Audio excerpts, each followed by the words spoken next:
de regresso com o programa Consultório. Obrigada por continuar desse lado na nossa companhia. Se agora se ligou apenas no Porto Canal, estamos então na terceira parte do programa Consultório. A especialidade que está em cima da mesa é a medicina interna e vamos falar de insuficiência cardíaca. Também vai poder juntar-se a nós, esclarecer a sua questão ou partilhar connosco a sua opinião através do número de telefone 22 508 3297 ou também, como já sabe por escrito, através do endereço de e-mail consultório@portocanal.pt.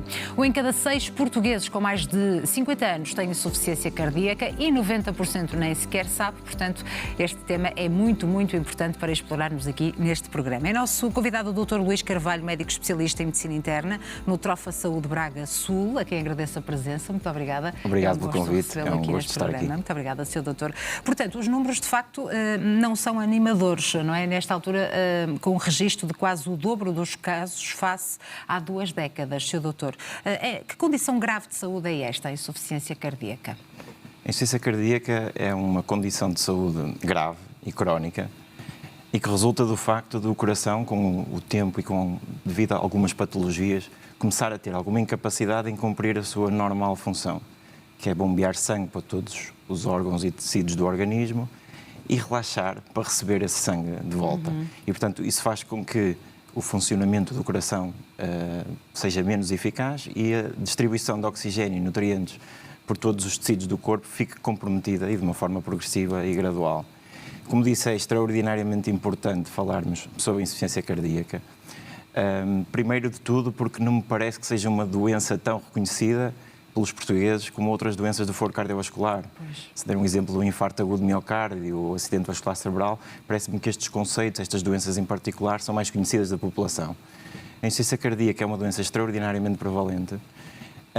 Estima-se que na nossa sociedade portuguesa existam cerca de 4,3% de pessoas com insuficiência cardíaca, o que significa que existam 400 a 450 mil pessoas com insuficiência cardíaca, o que é um número extraordinário.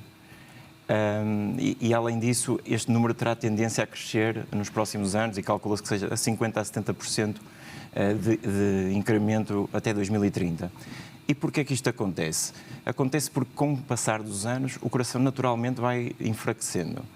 Acontece porque a medicina avançou e isto acaba por ser também o resultado dos avanços da medicina no geral e da cardiologia em particular. Claro. Porque hoje as pessoas, quando têm um infarto agudo de miocárdio, a probabilidade de sobreviverem a esse evento é muito maior, graças às técnicas de tratamento que existem hoje em dia. Isso traz-nos a consequência que vão existir mais doentes com insuficiência cardíaca.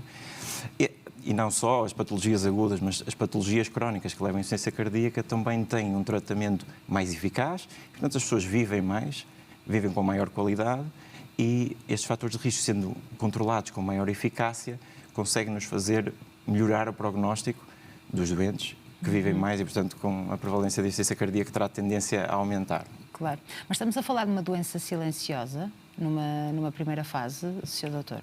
Sim. Numa primeira fase pode haver comprometimento da função cardíaca sem que haja uma manifestação imediata de sintomas no doente. E, portanto, aliás, a nossa classificação de insuficiência cardíaca em 4 estadios consoante os sintomas diz-nos isso mesmo. E no estadio número 1 é o doente que tem alteração da função cardíaca, mas ainda não tem sintomas. E, portanto, é muito difícil para o doente reconhecer que existe um problema que merece atenção e que merece cuidado junto do seu médico assistente. À medida que a doença vai avançando, os sintomas vão se manifestando, mas ainda assim o diagnóstico, mesmo na presença de sintomas, tende a ser tardio e o doente procurar ajuda e consulta dirigida já numa fase bastante evoluída da doença, claro. O que não é, claro, o ideal. Mas há alguns fatores de risco? Há aquele paciente que pode ter outras doenças, como, por exemplo, hipertensão, ou que já até sofreu um infarto agudo do miocárdio e que tem maior risco de vir a ter insuficiência cardíaca, por exemplo? Sim, exatamente. Portanto, as causas de insuficiência cardíaca podem ser cardíacas, podem ter, de facto, sede no próprio coração, nomeadamente a doença arterial coronária, portanto, os doentes que têm um infarto agudo do miocárdio, que as pessoas normalmente designam como um ataque cardíaco. Sim. Isso o que faz é que há uma diminuição da circulação de oxigênio e nutrientes ao próprio coração, o tecido cardíaco pode ficar enfraquecido ou morrer e, portanto, existe uma incapacidade, ou poderá existir uma incapacidade numa extensão significativa do coração de contrair adequadamente, o que leva à insuficiência cardíaca. Podem existir outras causas, como problemas valvulares, quando existe um aperto numa válvula e, portanto, o coração está a contrair contra uma válvula que está parcialmente fechada e obriga uma contração em maior esforço. Pode existir hipertensão arterial, como disse, e isso é uma causa não cardíaca, não é? É uma outra doença que aumenta a probabilidade de desenvolver insuficiência cardíaca pelo facto do coração estar a contrair para um vaso onde existe maior pressão e, portanto, isso obriga uma contração com maior intensidade e com maior energia, tal como um atleta quando está no ginásio a pegar num peso, acaba por hipertrofiar o seu músculo. Neste caso, no doente, no coração em particular, isto não é uma coisa boa de todo, porque o coração é um órgão que serve para bombear sangue, portanto necessita de mobilidade, que fica comprometida quando existe hipertensão, porque a hipertensão leva ao aumento da rigidez da parede do coração. A obesidade é um fator muito importante, porque quando há um excesso de peso obriga o nosso coração a trabalhar em esforço. O colesterol elevado. E depois existem outras causas, portanto, outras doenças não de foro cardiovascular que também podem provocar insuficiência cardíaca ao obrigarem o coração a um esforço adicional, nomeadamente a anemia, porque obriga o coração a compensar o déficit de hemoglobina. Doenças da tireoide, como hipertireoidismo, ou a doença renal crónica, porque ao fazer com que haja uma maior dificuldade em eliminar líquido, esse líquido acumula-se e, portanto, o coração tem que lidar com uma maior carga e pode evoluir para a insuficiência cardíaca. Então, sendo assim, quais são os sinais de alerta? Quais são os motivos normalmente que levam as pessoas ao médico a descobrirem que têm insuficiência cardíaca? A insuficiência cardíaca pode ser aguda, portanto, o doente pode ter um evento, nomeadamente um infarto agudo do miocárdio, para dar um exemplo que acho que facilita a compreensão, que o leva de uma forma súbita ao hospital e que se apresenta com uma insuficiência cardíaca após o evento principal. Mas normalmente é uma doença insidiosa que resulta deste acumular de fatores de risco ou de alguma doença do coração e que pode levar a que o doente tenha alguns sintomas que são muito marcantes da insuficiência cardíaca, nomeadamente falta de ar e edema dos membros inferiores. Se temos que escolher dois sintomas que são muito cardinais e muito característicos desta doença, é a falta de ar, o cansaço fácil, portanto, um cansaço para esforços, que vai surgindo para esforços progressivamente menores. Aquele doente que nos diz que começa a ter dificuldade em andar um quarteirão, ou começa a ter dificuldade em subir um lance de escadas, que fica com falta de ar, que durante a noite tem dificuldade a respirar e que acorda durante a noite com essa sensação de dificuldade respiratória, começa a dormir com mais almofadas. Portanto, este é um sintoma que nos deve fazer pensar em insuficiência cardíaca.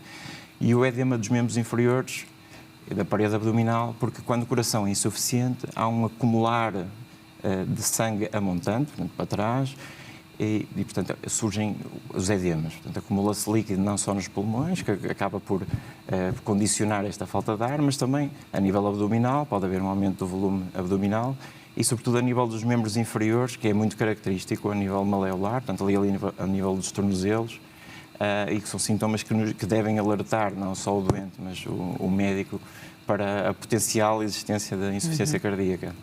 E pode ser confundível com outros diagnósticos nesta altura? Sim, sem dúvida. São sintomas que podem existir por muitas outras doenças. Claro. Quando tem falta de ar, pode ser por uma causa cardíaca, mas pode ser também por uma causa respiratória ou por uma causa neuromuscular. Um doente, quando tem edemas dos membros inferiores, pode ser por múltiplas causas. Pode ser um problema vascular, pode ser enfim, existe todo um conjunto de situações que podem justificar este tipo de sintomatologia. Mas quando combinadas, portanto, quando um doente tem falta de ar e falta de ar por esforços, faz-nos logo o alerta para aumentar o grau de suspeita clínica de que pode ser um caso de insuficiência cardíaca. Quais são os exames que confirmam precisamente o diagnóstico? Sim, para confirmar o diagnóstico, depois da suspeita clínica que falamos, portanto, a suspeição clínica vem desta colheita minuciosa de história clínica. Quando temos o doente perante a nossa frente, o exame objetivo também nos pode alertar para isso mesmo. Portanto, além de podermos verificar algumas destas situações que falámos, ou seja, o edema dos membros inferiores, uma auscultação que nos traduza sinais de que possa estar a haver ali alguma congestão, algum acumular de líquido, uma auscultação cardíaca com um sopro que não era conhecido ou com uma anomalia no batimento. são indicações que poderá existir insuficiência cardíaca. E nessa suspeição clínica, que por vezes com a história clínica e exame objetivo já é muito elevada, partimos para os exames que nos podem auxiliar o diagnóstico. Um exame, isto é uma análise de sangue comum que é essencial no diagnóstico, é a colheita do BNP, é um exame que nos permite perceber a probabilidade de um doente ter insuficiência cardíaca, ou a probabilidade de não a ter, se não estiver elevado. O BNP é um péptido que foi até inicialmente descoberto no cérebro, mas que é produzido no ventrículo esquerdo, portanto, na principal câmara de contração do coração, que quando distende, produz BNP. E, portanto, quando ele está em níveis aumentados, a probabilidade de que possamos estar perante um caso de insuficiência cardíaca é elevada. E, portanto, ajuda-nos muito no diagnóstico, quer em contexto hospitalar, quer em contexto ambulatorial. Outro exame muito importante, o raio-x de tórax. O raio-x aos pulmões pode-nos permitir perceber se existe um coração grande, e um coração grande não é uma condição boa, porque nós precisamos de um coração contrátil, e um coração com mobilidade e capacidade contrátil, e quando o coração aumenta de tamanho pelo excesso de líquido, ele perde essa mesma capacidade. E o raio-x pode-nos dar essa pista diagnóstica, ou então pela presença de líquido nos pulmões. E é importante o eletrocardiograma também, pode-nos mostrar uma alteração de ritmo, e portanto as alterações de ritmo também são um fator predisponente ao desenvolvimento de insuficiência cardíaca, ou pode-nos mostrar a espessura do ventrículo esquerdo, portanto a espessura do músculo cardíaco, o eletrocardiograma também nos pode dar uma pista nesse sentido. E depois o exame mais importante para categorizar a insuficiência cardíaca é o ecocardiograma, que é um exame inócuo, é um exame que nos permite avaliar o coração e o seu modo de funcionamento, e que nos mostra a função não só do ventrículo esquerdo, mas das 4 câmaras cardíacas, se existe algum problema em alguma válvula, a velocidade da passagem de sangue por entre as válvulas. É um exame, ainda por cima com a tecnologia dos dias de hoje, extraordinário para caracterizar a função do coração e que nos vai condicionar a classificação da insuficiência cardíaca. Nós classificamos a insuficiência cardíaca de um doente consoante a fração de ejeção. E o que é isto da fração de ejeção? A fração de ejeção é a quantidade de sangue que é bombeada do coração face à quantidade de sangue existente. É uma percentagem e o que é que nos diz? Portanto, num coração normal, esta é uma fração de ejeção, será entre os 55% e os 60%. Portanto, quando a fração de ejeção está reduzida, nós classificamos a insuficiência cardíaca como uma insuficiência cardíaca com fração de ejeção reduzida, abaixo de 40%.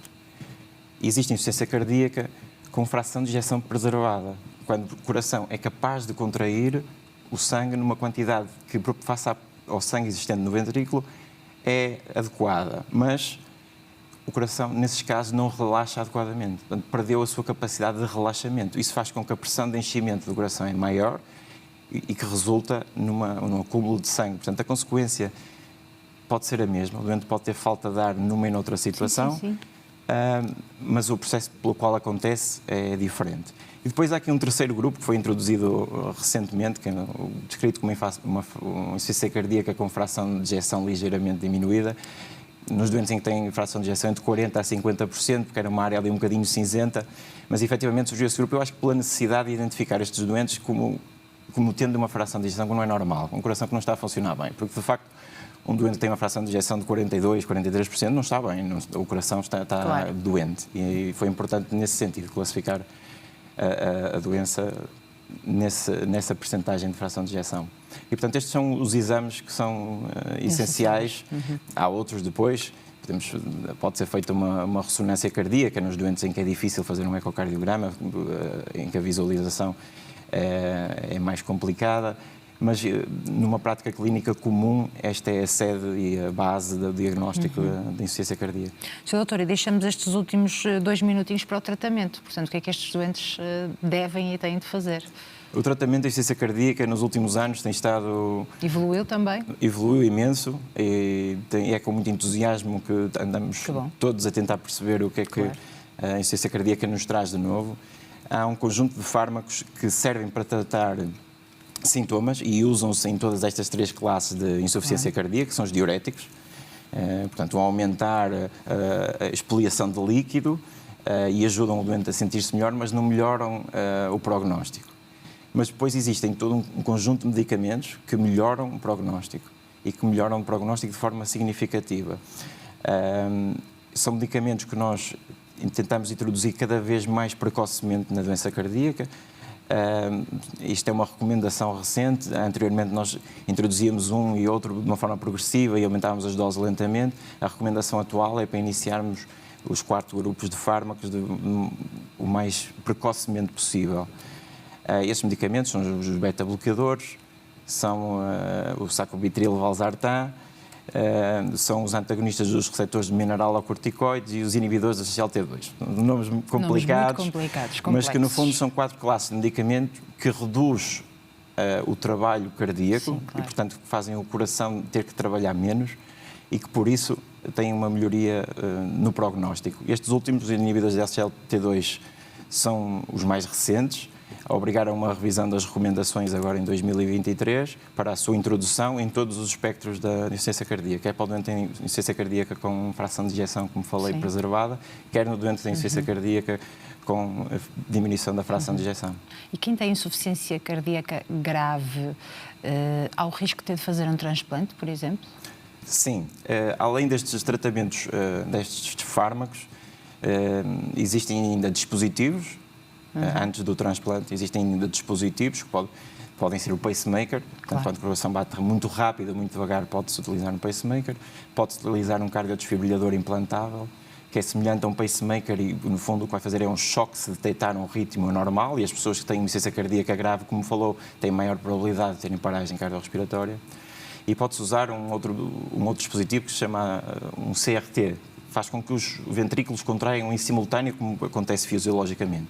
Nos casos em que há insuficiência cardíaca avançada, portanto, não responde toda esta panóplia de tratamentos, o doente mantém-se sintomático, apesar de terapêutica máxima, o transplante cardíaco pode ser uma opção. E nós somos dos países que têm mais transplante cardíaco na Europa. Apesar de tudo, devido à limitação do próprio número de corações disponíveis, é uma terapêutica que está reservada para o último caso e que não é base de tratamento. Claro. Casos muito graves. Sr. Doutor, muito obrigada. Obrigado pela sua participação, por esta explicação. Vamos agora ao encontro das dúvidas dos nossos telespectadores. Portanto, se ainda quer ver a sua dúvida esclarecida relacionada com a insuficiência cardíaca, deve marcar o número de telefone 22508-3297 ou também enviá-la por escrito para o endereço de e-mail consultório@portocanal.pt. Recorde que também podem estender as suas questões à especialidade de medicina interna. Assim é que é. Mais uma vez, 22508-3297 ou o endereço de e-mail consultório@portocanal.pt. Até já.